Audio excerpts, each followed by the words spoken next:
Hello दोस्तों, कैसे आप सब लोग। मैं आशीष नेगी स्वागत करता हूँ एक बार फिर आपका अपने YouTube channel let's learn math में। तो आज हमने लास्ट क्लास में chapter 6 lines and angle Rekha and कोण पढ़ा था। उसका हमने एक लेक्चर कर चुके हैं क्लास 9th का। तो इसी सीरीज में हम अब लेक्चर 2 स्टार्ट करने वाले हैं, जिसमें हमने पहले लेक्चर में कुछ बेसिक इन्फॉर्मेशन पढ़ी, कुछ एंगल्स के टाइप्स पढ़े।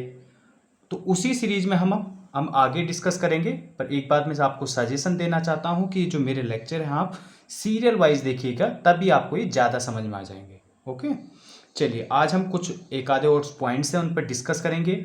फिर हम कुछ एक्जियम्स हैं, देन कुछ थ्योरम एंड कुछ 2-3 एग्जाम्पल करेंगे।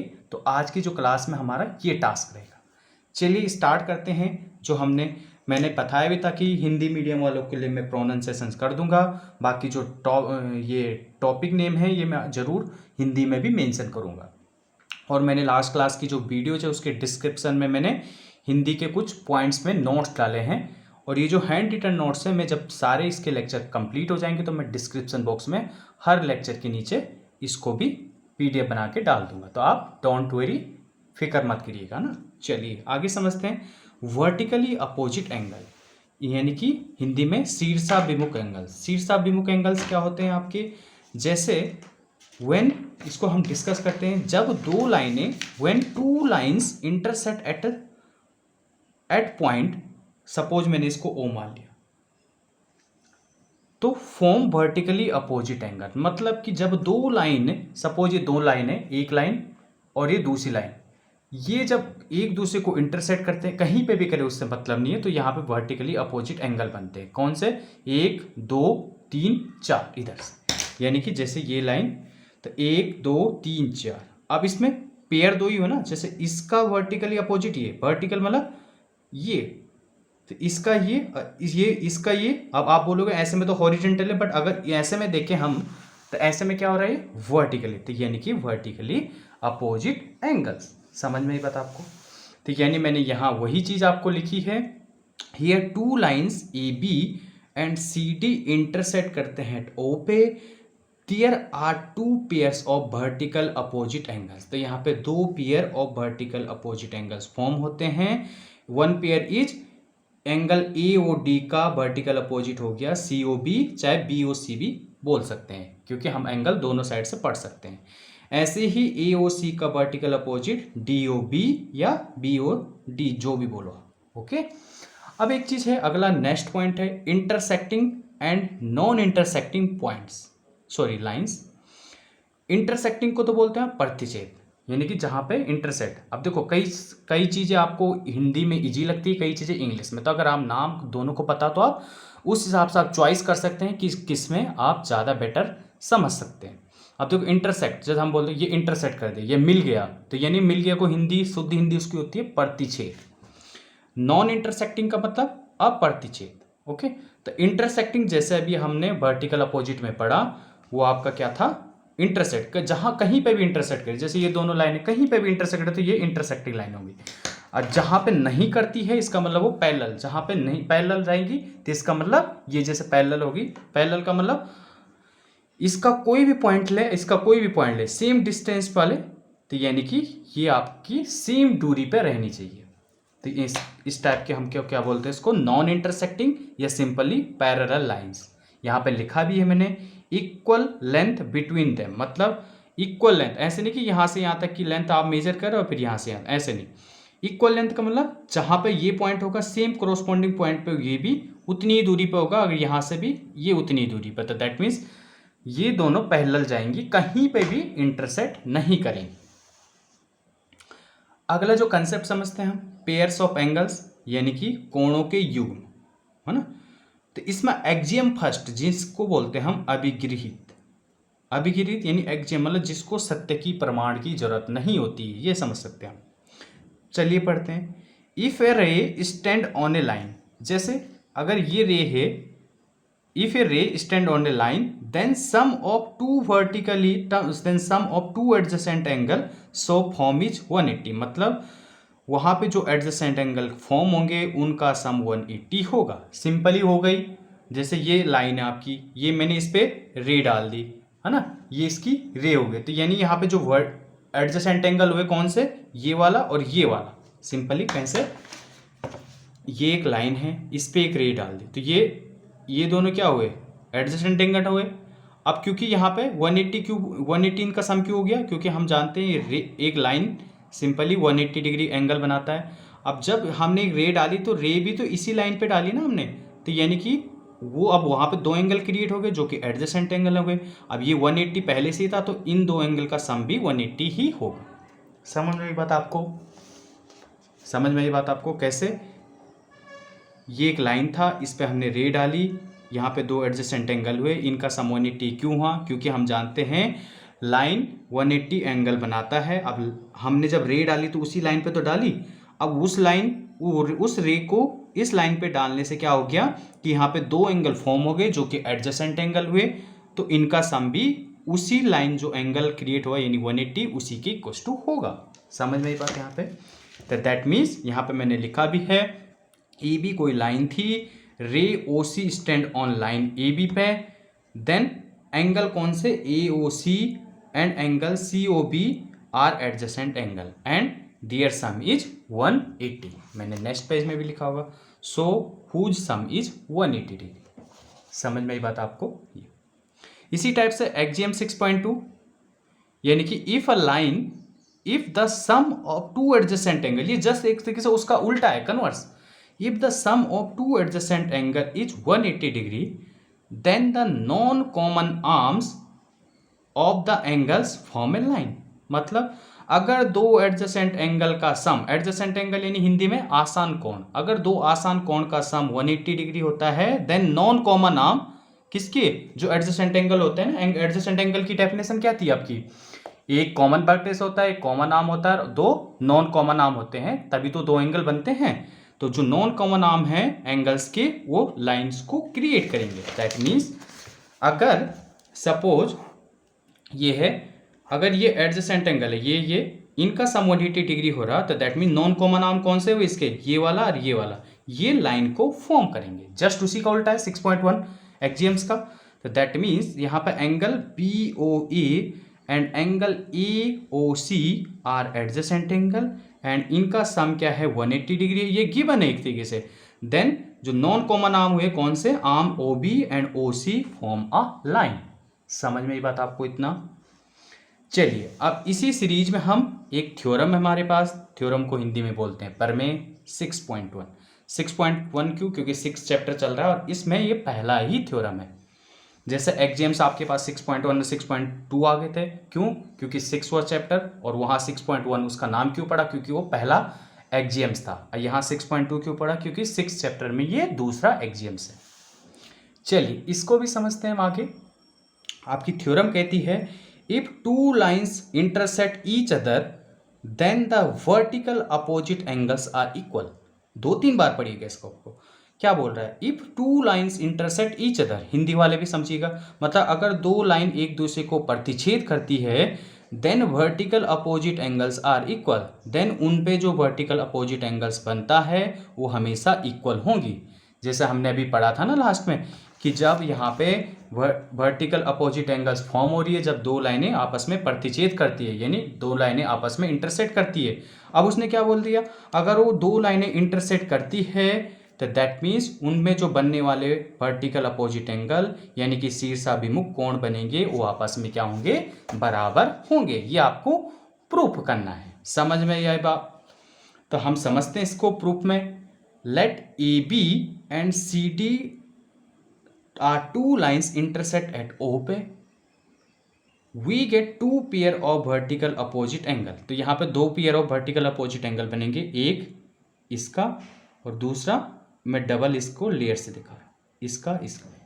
तो यानी कि angle A O C and angle A O C का वर्टिकल अपोजिट किसके साथ होगा, बी ओ डी, चाहे टी ओ बी भी पढ़ सकते हैं, और ए ओ डी का vertical opposite B O C. समझ में आई बात आपको।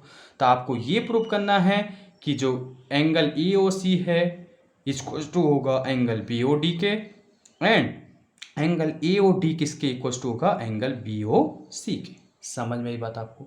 तो चलिए इसको प्रूव करने के लिए मैंने क्या कर दिया, सपोज ये हमारे पास दो लाइन थी, ठीक है, इसका नाम ए बी और इसका नाम सी डी। अब यहाँ पर समझिएगा, इतना पोर्शन ये ओ पे इंटरसेक्ट करे, सपोज ये इतना पोर्शन हटा दीजिए, ओ बी वाला पोर्शन हटा दीजिए, अगर इसको हटा दिए तो क्या दिख रहा है आपको कि ए बी जो रे है वो सी डी लाइन पे स्टैंड हो रही है ना। अब जब हमने अभी एग्जाम्स पढ़ा था, ए बी लाइन जब किसी लाइन पे क्या होती है, स्टैंड होती है, तो देन वहाँ पे जो एडजेसेंट एंगल बनते हैं उनका सम 180 होगा। तो that means angle A O C plus angle A O D का सम कितना होगा आपका 180 डिग्री। समझ में आई बात आपको? तो वही चीज़ यहाँ पे लिखी है, रे ओ ए जब सी डी लाइन पे क्या हो रही है, स्टैंड हो रही है, स्टैंड यानी खड़ी है इस टाइप से। तो यहाँ पे अब जाहिर सी बात है, यहाँ पे क्या बन रहा है, ये इसको अगर हटा देते हैं यहाँ से, अगर ये मैं इस पे ऊपर पेन रख रहा हूँ ऐसे, अब देखो तो यहाँ पे एडजेसेंट एंगल बन ही रहे है ना, यानी कि आसन कोण बन रहे हैं। तो दैट मीन्स एक्जियम 6.1 से क्या हो जाएगा, angle A O C plus angle A O D का सम कितना होगा आपका 180 डिग्री। इसको आपने इक्वेशन फर्स्ट मान लिया। अब सिमिलरली इसी टाइप से अगर रे ओ डी, अब इसको मैं छुपा रहा हूँ है ना, तो अब रे ओ डी स्टैंड हो रही है लाइन ए बी पे है ना, वही चीज़ लिखी है मैंने। तो यहाँ भी simple A O D plus D O B का सम या बी ओ डी का sum, angle A O D plus angle B O D का सम क्या हो जाएगा 180 डिग्री हो जाएगा। इसको आपने इक्वेशन फर्स्ट मान लिया। अब देखना, इसके इक्वल टू भी 180 डिग्री इक्वेशन फर्स्ट में, इसके इक्वल टू भी 180 डिग्री है। तो यानी कि RHS दोनों के इक्वेशन की इक्वल है, तो दैट मीन्स LHS भी इक्वल हो जाएंगे। तो फ्रॉम फर्स्ट एंड सेकंड से ये इक्वल टू ये, समझ में आई बात? दोनों साइड से ये आपका कैंसिल हो गया, तो that means angle A O C equal to angle B O D. आपका कौन सा पार्ट प्रूफ हो गया, angle A O C equal to angle B O D, यानी कि कौन सा एंगल ए ओ सी, ये वाला, इसका जो वर्टिकल अपोजिट एंगल यानी बी ओ डी या डी ओ बी जो भी पढ़ रहे हैं, ये दोनों हमने आपस में इक्वल प्रूव कर दिए। अब इसी केस में आप सिमिलरली ये भी कर सकते हैं ना, क्या कि इसका जो वर्टिकल अपोजिट है यानी कि ए ओ डी का, वो बी ओ सी के इक्वल टू आप दिखा सकते हैं ना। तो ये आप कर लेना, ठीक है। तो मैंने अगर जब आप इतना कर लेते हैं, सेम सिचुएशन बनती है, तो आप सिंपली ये भी लिख सकते हैं, similarly angle A O D equal to angle B O D prove. समझ में ये बात आपको? तो इतना समझ में आ गया आप लोगों को। चलिए अब आगे देखते हैं एग्जाम्पल, कुछ एग्जाम्पल्स हैं यहाँ पे। जैसे मैंने स्टार्टिंग में कहा था कि हम थ्योरम करने के बाद एक दो एग्जाम्पल्स करेंगे, तो वही हम डिस्कस करें। तो एग्जाम्पल 1 है आपकी बुक का, lines P Q and R S intersect each other at O पे। मतलब line P Q and R S intersect कर रहे हैं एट ओ पे, यानी प्रतिच्छेद कर रहे हैं एट ओ पे। If angle P O R ratio angle R O Q, यानी ये एंगल ये का रेशो 5:7 है। एंगल नहीं बता रखा, रेशो में बता रखा है। तो आपको ऑल एंगल्स फाइंड करने हैं। सिंपली यहाँ पे भी देखो वर्टिकल अपोजिट वाली सिचुएशन है, तो वही चीज आपकी यूज होगी। अब कैसे करोगे, मैंने मान दिया लेट एंगल बी एक्स। अगर एंगल एक्स है तो यहाँ इसके अकॉर्डिंग क्या हो जाएगा, एंगल पी ओ आर आपका 5x हो जाएगा, और एंगल आर ओ क्यू आपका क्या हो जाएगा 7x। इसमें किसी को कोई दिक्कत तो नहीं है आपको? अब देखना यहाँ पे सेम सिचुएशन, जो ओ आर है रे किस पे हो रही है स्टैंड, पी क्यू पे। अगर हम इसको हटा देते तो ओ एस को, तो यहाँ से यहाँ पे क्या दिख रहा है आपको कि जो यहाँ से देखो ऐसे में क्या दिख रहा है, अगर इसको हटा देता हूँ मैं, तो ओ आर है जो रे पी क्यू लाइन पे स्टैंड हो रही है। तो दैट मीन्स यहाँ पे जो वर्टिकल अपोजिट एंगल यहाँ पे जो एडजेसेंट एंगल बन रहे कौन से, R O Q and P O R का सम कितना हो जाएगा 180। तो वही चीज़ यहाँ पे लिखी है हमने कि ray O R stand on the line P Q, then angle P O R plus R O Q का सम 180 डिग्री। क्यों? Linear pair situation. समझ में बात आप? अब हमने एंगल पी ओ आर को क्या मान लिया था 5x, क्योंकि एंगल x है तो 5 रेशियो में था, तो 5x plus 7s equal to 180 degree. यहाँ से इन दोनों का सम 12x इक्वल टू 180 डिग्री। तो x इक्वल टू क्या हो जाएगा 180, 12 इधर मल्टीप्लाई में, इधर आके डिवाइड में। इसको जब आपने सॉल्व किया तो 15 डिग्री आ गया। अब ये 15 डिग्री आ गया, तो इसका मतलब हैंस एंगल जो पी ओ आर है आपका, x की वैल्यू रख दीजिए जस्ट, तो 5 इंटू एक्स इक्वल टू 75। इसी टाइप से R O Q equal to 7x equal to 105। आप देखना जो एंगल आपका तीसरा चौथा है एंगल पीओएस किसका वर्टिकल अपोजिट है, आरओक्यू का। तो जितना आरओक्यू होगा उतना ही ये होगा, क्योंकि हमने थ्योरम 6.1 में अभी कैरियर किया था कि अगर दो लाइन आपस में एक दूसरे को इंटरसेक्ट करती है या प्रतिच्छेद करती है तो उनमें बनने वाला शीर्षाभिमुख कोण या वर्टिकल अपोजिट एंगल्स क्या होते हैं, इक्वल होते हैं। तो वही सेम, तो दैट मीन्स ये वाला किसके इक्वल टू होगा, इसके। तो यानी कि angles P O S equal to हो जाएगा angle R O Q equal to 105, क्योंकि वर्टिकल अपोजिट एंगल हमेशा बराबर होते हैं जब दो लाइन आपस में एक दूसरे को इंटरसेक्ट करती है। तो सेम सिचुएशन दूसरे में। इतना समझ में आया आप लोगों को। चलिए एग्जाम्पल्स 2 भी डिस्कस कर लेते हैं। Ray O S stand on a line P O Q, मतलब कौन सी रे, ओ एस यहाँ पर समझते हैं हम डायग्राम के साथ। ओ एस रे स्टैंड हो रही है पी ओ क्यू लाइन पे। रे O R and ray O T, रे O R and ray O T are angle bisector of P O S, यानी कि रे ओ आर तो किसका एंगल बाइसेक्टर है, पी ओ एस का, और रे ओ टी किसका एंगल बाइसेक्टर है, एस ओ क्यू का। एंगल बाइसेक्टर का होने का मतलब जहां पे बाइसेक्टर बोला है तो दैट मीन्स यहाँ पे मैंने दिखा भी रखा है, ये इक्वल टू ये हो जाएगा सिंगल एरो से, और यहाँ पे ये इक्वल टू ये, दैट मीन्स ये डबल एरो से दिखा रखा मैंने, यानी कि ये इक्वल टू ये और ये इक्वल टू होगा इसके। समझ में ये बात। रिस्पेक्टिवली क्यों लिखा, क्योंकि ओ आर आपके पी ओ एस एंगल के लिए है और ओ टी किस एंगल के लिए है, S O Q. If P O S equal to S X, if P O S equal to X, तो आपको R O T find out करना है। चलिए जो जो इंफॉर्मेशन दी है उसी अकॉर्डिंग हम चलेंगे।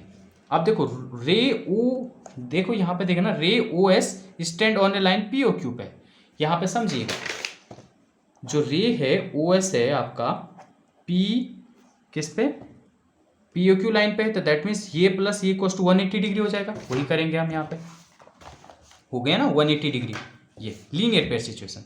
और उसने ये भी दिया है पी ओ एस आपका एक्स है जो कि गिवन है, तो यानी जस्ट यहाँ पे एक्स रख दिया तो आपका क्या हो जाएगा, इसके अकॉर्डिंग क्या हो जाएगा आपका x plus angle S O Q equal to 180 degree. तो angle S O Q equal to 180 degree minus x उधर चला जाएगा। अब सेम यहाँ पे देखना जो रे ओ आर है बाइसेक्टर है इसका पी ओ एस का, ठीक है। यहाँ पे देखना रे ओ आर है किसका बाइसेक्टर है, एंगल पी ओ एस का, तो दैट मीन्स ये प्लस ये किसके equal to P O S को, और ये एंगल इक्वल टू ये एंगल की। तो मैं ले रहा हूं एंगल आर ओ एस किसका होगा, half of angle P O S का, पी ओ क्यू सॉरी हाँ पी ओ एस का। तो that means angle R O S equal to half of angle P O S. यहाँ पे समझ में आया ना, क्योंकि ये इक्वल टू ये है, अगर ये x है तो ये भी x, टोटल एंगल कितना होगा 2x होगा ना पी ओ क्यू, तो यानी कि x कितना हो गया आपका हाफ ऑफ किसका, इसका। तो that means R O S किसके इक्वल टू आपका angle half of P O S के, वही से। तो ये आपकी पी ओ एस आपकी x थी, तो ये x/2। सिमिलरली ओ टी, रे ओ टी बाइसेक्ट करता है एस ओ टी को, ऐसे ही यहाँ पे रे ओ टी बाइसेक्ट कर रहा है एस ओ क्यू को। तो that means S O T किसकी इक्वल टू होगा आपका, हाफ ऑफ किसका, एस ओ क्यू के, किसका S O T half of S O Q. तो हाफ ऑफ, अब एस ओ क्यू की वैल्यू कितनी है यहाँ से देखना 180 माइनस एक्स, इसको जब आपने सिंपली सॉल्व किया तो 90 माइनस x/2। तो यानी कि एंगल आर ओ टी, अब एंगल देखा यहाँ पे आर ओ टी किसको मिलके बना है, R O S plus S O T, जिसकी वैल्यू हम निकाल चुके हैं, जस्ट आपने पुट करनी है। इसको सपोज आप फर्स्ट मान लीजिए, इसको आप सेकंड मान लीजिए। तो आर ओ एस की value x/2, angle S O T की value 90 minus x/2 equals to, इससे कैंसिल आउट, क्योंकि सेम साइन अलग अलग साइन है, सेम वैल्यू है, तो कट्स कैंसिल आउट, तो 90 डिग्री। इतना समझ में आया आप लोगों को। अब इसी में एक और एग्जाम्पल है, एग्जाम्पल नंबर 3, इसको भी हम जल्दी से कर लेते हैं। यहाँ पे बोला है ray O P O Q O R and O S R 4 ray, O P O Q O R O S R 4 ray, proof that करना है। यहाँ पे जो एंगल बन रहे हैं यानी angle P O Q, angle Q O R, angle S O R और एंगल पी ओ एस, इनका सम 360, ये प्रूफ करना है। तो मैंने कैसे कर दिया, ध्यान से देखना। लेट प्रोड्यूस रे ओ क्यू, मतलब जो यहाँ पे ओ क्यू रे है उसको यहाँ तक प्रोड्यूस कर दिया, तो यहाँ पे देखना जब प्रोड्यूस कर दिया तो ये लीनियर पेयर हो गया, तो यानी कि एंगल कौन सा, अब यहाँ पे तो we get T O Q, एक हमें सीधी लाइन मिल गई। अब देखना यहाँ से ओ पी स्टैंड हो रही है लाइन टी ओ क्यू पे, तो यानी कि angle T O P plus angle P O Q का sum 180 degree, linear pair situation है, इसको आपने इक्वेशन फर्स्ट मान लिया। सेम सिमिलरली रे जो ओ एस है स्टैंड हो रही है टी ओ क्यू पी, अगर नीचे से देखते हैं आप, है ना, तो यानी कि angle T O S plus angle S O Q equals to, यानी ये प्लस ये क्या हो जाएगा 180 डिग्री, इक्वेशन सेकेंड। अब क्योंकि देखना angle S O Q, angle S O Q किस किस को मिलके बना है, angle S O R plus angle Q O R, ठीक है, तो आप एंगल एस ओ की जगह जस्ट ये पुट कर दोगे सिंपली। तो आपने जब ये पुट किया तो यानी यहाँ से आपको क्या मिल गया ये देखते हैं, तो इक्वेशन सेकेंड आपकी क्या हो जाएगी, कुछ स्टेप्स है, तो एंगल क्या T O S equal angle T O S plus उसकी जगह क्या वैल्यू आ गई, angle S O R plus angle Q O R equal to 180 degree, ये आपने इक्वेशन सेकंड मान लिया, सॉरी थर्ड। अब आपकी जो इक्वेशन फर्स्ट थी और इक्वेशन थर्ड को आपने जब ऐड किया तो आपका सिंपली ये आ गया। अब देखना सिंस यहाँ से देखना सिंस टी ओ पी, यहाँ से देखना सिंस टी ओ पी और टी ओ एस मिलके क्या बनाते हैं पी ओ एस, तो हम जस्ट पुट कर देंगे उसमें, क्या यहाँ लिखा भी मैंने एंगल टी ओ पी और एंगल टी ओ एस मिलके पी ओ एस बनाते हैं, तो आपकी जो इक्वेशन 4 है क्या हो जाएगी, देखो इन दोनों की जगह तो एंगल टी ओ पी और एंगल टी ओ एस की जगह तो पी ओ एस आ जाएगा। अब पी ओ क्यू वैसे ही है, क्यू ओ आर यही है, एस ओ आर यही है, अब इसकी और इसकी जगह एंगल पी ओ एस आ गया, और ये 360 है ही जो कि हमें प्रूव करना था। समझ में आई बात आपको? तो आज की क्लास में जो हमारा टास्क था वो हमने कंप्लीट कर दिया। अगर आपको कोई दिक्कत आती है आप मुझे कमेंट बॉक्स में, अगर हिंदी के टर्म्स में दिक्कत आती है तो मुझे बता सकते ताकि मैं नेक्स्ट क्लास में उसको आपको एक्सप्लेन कर सकूँ। और कोशिश रहेगी मेरी कि अगर मेरे कोई भी पॉइंट है, जैसे इंग्लिश मीडियम में तो मैं यहाँ पे डेफिनेशन देता रहा हूँ, हिंदी मीडियम में मैं जैसे पहले लेक्चर में मैंने डिस्क्रिप्शन में आपके लिए कुछ नोट्स भेजे, आप उनको नोट कर सकते हैं। बाकी मैं ये जो हैंड रिटन नोट्स हैं ये मैं जब ये आपका पूरा चैप्टर कंप्लीट हो जाएगा तो मैं सब वीडियोज़ के नीचे ये अपलोड कर दूंगा, तो आप वहाँ से भी ये मेरे हैंड रिटन नोट्स का फ़ायदा उठा सकते हैं। चलिए फिर आज की क्लास में इतने, मिलते हैं नेक्स्ट क्लास में।